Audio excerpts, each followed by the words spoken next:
E per le interviste questa sera siamo insieme a Giulio Camber, che saluto e ringrazio. Buonasera. Buonasera. Adesso racconto un aneddoto. È la prima volta che vieni in studio, perché capitò solo all'inizio, primissima intervista. Della prima guerra punica? No, nel 2013 mi pare, quindi sono nei vecchi studi. L'hai visto, le piace questo? Qua la ricchezza trasuda da tutti i pori. Non è così, crisi per tutti. Senta, veniamo alle cose serie.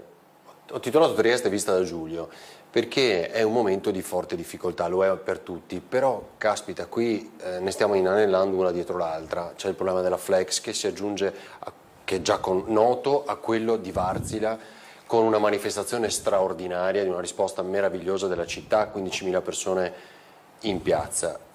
Che cosa succede? Come la legge lei questa vicenda? Adesso la leggeremo per un po' di settimane parlando della regina d'Inghilterra, che è quello che piace a tutti, no? Pare che l'unica cosa che adesso interessa sicuramente, sì. Ci hanno distratti prima con tanti temi che lei conosce molto meglio di me, adesso la regina Elisabetta che sopravanza qualunque tipo di argomento. Ci sono tante questioni che potremo discutere in questo nostro incontro. Per me la prima è il tessuto di questa nostra città, al di là delle tragedie della grande industria, come lei ha ricordato adesso, Varsila per ultima, ma Varsila per prima, noi abbiamo un tessuto di piccole imprese, il quale è il più massacrato, sono tutti massacrati, siamo tutti massacrati se vogliamo, ora con l'energia, però è il più massacrato di tutti, dove una tematica, il credito d'imposta, per dirne una, ha delle procedure pazzesche, quindi basterebbe semplificare queste procedure, che non ha un costo la semplificazione delle procedure per le piccole imprese, e già sarebbe qualcosa. Poi c'è il vecchio discorso dell'IVA per quanto riguarda le bollette e quant'altro, sempre sulla piccola impresa si parla di azzeramento dell'IVA, diciamo un contenimento almeno, un segnale. L'azzeramento sarebbe un sogno, almeno l'azzeramento è un sogno, ma si parte sempre dal discorso più lontano, no? Però venissero incontro un pochino con un'operazione, con il credito d'imposta che ho detto prima, semplificazione delle procedure, no, non ha costi. Quest'altro dell'IVA ha dei costi oggettivi, però è un tema che va affrontato, questo per parlare di cose così semplici. Parliamo di cose forse meno semplici. Una delle ricchezze in questo momento per la città sono le navi da crociera, la crocieristica. Quest'anno farà record. Dove in questo momento, a considerare i numeri più bassi, valgono circa 500 posti di lavoro oggi, freschi, nuovi, però devi dare dei servizi e non che questi servizi sulla crocieristica vengano dati solo dagli agenti marittimi e della loro buona volontà di fare delle cose serie. Intende infrastrutture? Sì, il tema infrastrutture, per esempio una stazione marittima, Ravenna recentemente ha investito oltre 50 milioni di euro per fare una nuova stazione marittima in un canale occluso, una roba. Però a Trieste quest'anno sono arrivati, si stima, circa 500.000 passeggeri. Sì. 500.000, che è un numero spaventoso. Dovrei dire 400 e tanti, più ancora una coda che arriverà adesso, soltanto nei prossimi 10 giorni avremo toccate ogni giorno, addirittura un giorno 3 toccate. Però devi dare qualcosa. Quindi non stiamo parlando di un parco buoi dove metti la gente così dov'è, eccetera. La struttura dovrebbe essere seria, grande, all'altezza. Le banchine, tu non hai banchine attrezzate col metano oggi, in tutto quello che è l'ambito mediterraneo, non c'hai banchine. E tutte le navi nuove vanno a metano. Il fatto che Trieste si attrezzasse delle banchine col metano, che non è una grande un grandissimo problema, non è insormontabile, sono cifre spendibili, ma nessuno pensa al giorno dopo. Beh, si parla di elettrificazione delle banchine, perfetto, che è nel progetto PNRR. Sì, andiamo avanti piano piano in modo che arrivino tutti gli altri. La stessa cosa, i punti franchi di cui parliamo io ne parlo da 40 anni, dall'82, 1982, 40 anni, sono stato beffeggiato ampiamente, indifferente a tutto ciò. Adesso li scoprono questi punti franchi, non fanno i regolamenti attuativi, vuol dire che adesso si parla, per esempio, sempre col tema della Varsila, si parla di estendere questo regime dei punti franchi sull'area Varsila, eccetera, eccetera. Parlano, ma non hanno fatto niente in campo nazionale. Possiamo parlare... Posso chiederle una cosa invece sul fronte internazionale, perché poi è un tema a lei caro, diciamo, in una sorta di idiosincrasia, cioè si è verificato tutto quello che lei aveva profetizzato in qualche maniera mesi e mesi fa allo scoppio del conflitto. Si è creato un altro blocco, quindi Cina, Russia e India. Certo, e un po' d'altro ancora intorno così. E ora? Allora, sembra che adesso scoprano quello che era evidente per chiunque volesse avere questa evidenza. Oggi come oggi siamo alla canna del gas, come si suol dire, e non bastano solo le bollette. Sembra che nessuno abbia visto niente, si siano seguite delle istruzioni che arrivavano da qualche altra parte. L'Europa viene mazziata, il presidente russo Putin fa un discorso preciso e rivolto solo all'Italia, dicendo sarete al gelo, avrete problemi, che evidentemente... Le aziende saranno distrutte, ha detto la sua portavoce. Le aziende saranno distrutte, ma il povero pensionato, puttana d'una Eva, il quale ha 4 lire e gli arrivano bollette che non è in grado di pagare oggi, perché le bollette aumenteranno, aumenterà tutto. È aumentata, non so, per dire, la legna da ardere è 3 volte tanto. Quindi dici faccio un'energia alternativa. Bene, parliamo di un'altra cosa, energia alternativa. I pannelli solari costano, i pannelli solari sono oggi difficilmente reperibili, però è impossibile mettere pannelli solari, perché tu c'hai una legge regionale, non è burocrazia, parliamo di leggi, tu hai una legge regionale oggi che è stata concordata con 2 ministeri, dove, per fare un esempio, viene salvaguardata la paesaggistica a scapito dei pannelli solari. Allora, se io ho un'economia familiare, se ho la fortuna di avere, non so, 1 o 2 pensionati in famiglia che mi mantengono la famiglia, peraltro molto spesso, sicuro. Bene, no, devo affrontare delle bollette spaventose, che sia gas, che sia elettricità, che sia legna da ardere, ma non posso mettere i pannelli solari. E poi ci divertiamo anche i pannelli solari rossi e blu. Certi rossi possono andare in una zona della città, certi blu non possono andare mai. Allora, oggi ci rendiamo conto che in un momento estremo come quello che stiamo vivendo adesso vanno fatte delle eccezioni, quindi va consentito, laddove è possibile, senz'altro a spese della paesaggistica, senz'altro. Per privilegiare, diciamo, l'energia. Devo privilegiare il fatto che io riesca a pagare, che una volta che mi tagliano la luce e il gas, perché questo arriveremo, al di là dei pannicelli caldi che ci raccontano oggi come oggi, non ho molte altre soluzioni. Quindi l'autoproduzione con i pannelli solari, può sembrare una stupidata, no, per un bilancio familiare sono cose serie.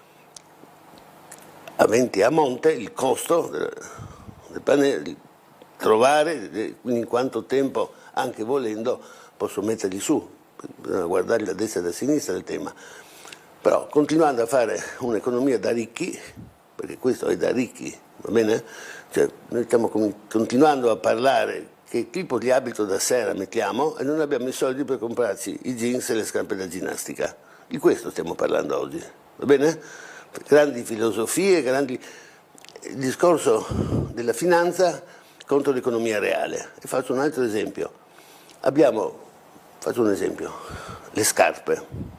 Noi siamo famosi nel mondo per la produzione di scarpe di grande qualità, eccetera.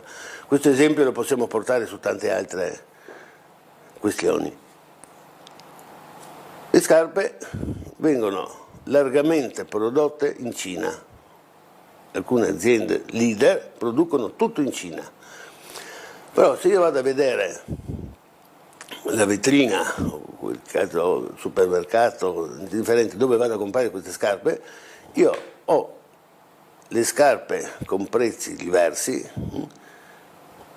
però se le scarpe sono prodotte in Cina, dove costa molto meno il lavoro, è inutile che facciamo questi discorsi, deve essere chiaro, è scritto. Fatte in Cina e queste altre il made in Cina, prodotte, piccolo, no, ma non piccolo, bello in grande, prodotte in Italia, ovvero prodotte in Cina, ovvero prodotte in India, va bene?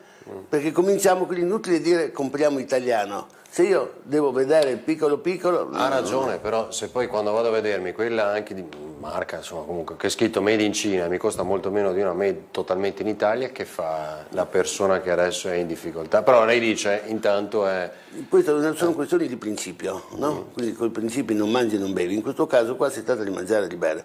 Quindi anche in Italia, se parliamo delle scarpe, è indifferente, abbiamo categoria A, categoria A, categoria B, categoria C, va bene? Quindi avrò il prezzo 100, avrò il prezzo 50, avrò il prezzo 25. Bene. È una sorta di economia di difesa, cioè come voleva fare l'Europa il Nutri-Score con i colori, lei dice se è stato prodotto da quelli... Lasciamo stare le scoregge del Nutri, eccetera, tutte queste belle parole inglesi per dire ti frego, perché poi questo è il discorso finale, ti frego, va bene? Sì. Ecco, allora, noi continuiamo a fare i furbi, perché questo è a favore di pochi, mentre tutti i lavori possono avere un senso, eccetera, serialmente li porto via. Può essere lo stesso discorso delle navi da crociera, come dicevo prima, no?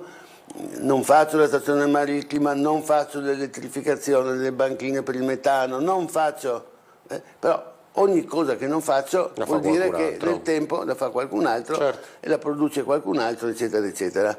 No? Mi paiono cose piuttosto scontate. Una cosa volevo dirle,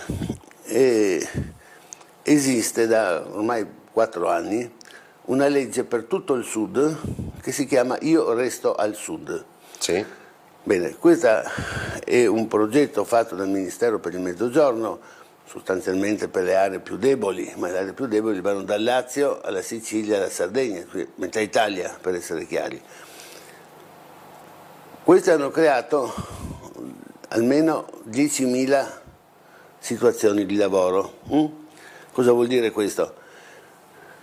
Io come Stato, come Ministero, come Europa, chiamala come cavolo vuoi, do 50.000 euro a chi è rimasto senza lavoro o voglia mettere su una qualsiasi intrapresa nel Sud, fino anche a 4 persone per nucleo familiare. Questi soldi metà sono a fondo perduto e metà li restituirò fra 10 anni. Quindi, allora noi siamo nei Friuli Venezia Giulia che fortemente vantaggioso. Come sappiamo, avevamo fatto qualche annetto fa una legge cosiddetta sulle aree di confine, perché la situazione è particolare, siamo l'unica regione in Italia che confina con 2 altre regioni, il che vuol dire per l'economia locale problemi di tutti i tipi, dagli autotrasportatori antico, no? A tante altre questioni. E quindi siamo in una situazione di debolezza rispetto ad altre. Perché abbiamo 2 paesi stranieri di confine, sì. Che vuol dire tutto quello che sappiamo, cosa implichi tutto ciò. Allora, io penso che sull'esperienza che c'è stata con Io resto al Sud, così si chiama, si dovrebbe fare una cosa. Io resto nel Friuli Venezia Giulia, io resto nel nord-est. Ma questo chi lo fa, la regione o Roma, secondo lei? Questo deve essere la o le regioni e Roma. Dico le regioni, penso ovviamente al Veneto, col Friuli Venezia Giulia, penso molto meno al Trentino Alto Adige, che Insomma, diciamo che stanno benino, ecco, stanno economicamente benino. Stanno molto benino. Quindi un finanziamento che potrebbe essere per i giovani stiamo studiando questa storia qua e fino all'attuale Io resto al sud vale per le persone fino a 55 anni che abbiano perso il lavoro o che vogliono fare delle nuove intraprese. Una legge fatta bene, ripeto, ha avuto oltre 10.000 persone che ad oggi sono entrate in questa procedura, quindi Io resto nel Friuli Venezia Giulia può avere un senso, la stiamo studiando in questo momento ed è una cosa seria, come tutte le cose serie. Non parliamone troppo prima perché ci saranno sicuri furbi no? Però sono tanto furbi che nessuno si è accorto che esisteva questa legge. E che si potrebbe applicare nel nord-est. Nel nord-est, signori miei, perché? Perché il problema sono anche i giovani che se ne vanno da qui, Ma non è un caso, la parola è io resto nel Friuli Venezia Giulia e tu mi aiuti a restare. Questo vale per i giovani ovviamente, ma vale per i tanti che si sono trovati in situazioni di perdere il posto di lavoro a metà della vita e non avere cosa fare. Quindi i progetti che vengono presentati ovviamente vengono valutati, però sono tutti micro progetti. Quando parlavo prima della piccola impresa, questo rientra nella filosofia della piccola impresa. E mentre parliamo di tutte queste categorie deboli, eccetera, io faccio un'osservazione. Ho visto che quasi tutti i programmi dei vari partiti non parlano di disabilità. Allora c'è stato, sono susseguiti. C'era un ministero. Dei soggetti, certo. Poco è stato fatto. Oggi si guardano tutti bene dal parlare dell'argomento. Perché? Dopo il Covid, facciamo una cosa sciocca. Dopo il Covid le forme di disabilità sono aumentate. Qui, che uno lo chiami Covid, che uno lo chiami congiuntura astrale, che l'altro non voglio entrare in questo argomento qua. Il tema della disabilità che è un elastico, nel senso che per essere disabile non occorre che tu ti trovi in situazioni estreme. Per esempio, forme di disabilità, di disallineamento mentale, eccetera, per i ragazzi, il periodo del Covid ha rappresentato cose, e questo nelle famiglie, da tutte le parti. Anche qua dico, parlarne un poco, ma soprattutto lascia stare parlarne adesso, eccetera. Fare. Il comune, per esempio, qua a Trieste sta facendo bene in questo con Grilli, eccetera, però è tutto poco, dovrebbe esserci un'attenzione maggiore su tante cose, dovrebbe esserci un'attenzione maggiore, come abbiamo detto, però cerchiamo di vedere i punti più deboli e affrontabili, perché il problema delle promesse è stata sempre la tomba, diciamo così, della politica, la tomba della politica. Ci sono cose, come ho detto prima, che si possono fare. Grazie per essere stato con noi e torni a trovarci. Grazie, cercherò di non disturbarvi. Grazie a Giulio Camber, pochi istanti di pubblicità e poi torneremo alle proposte per queste elezioni con altri candidati, gli antisistema, tra poco.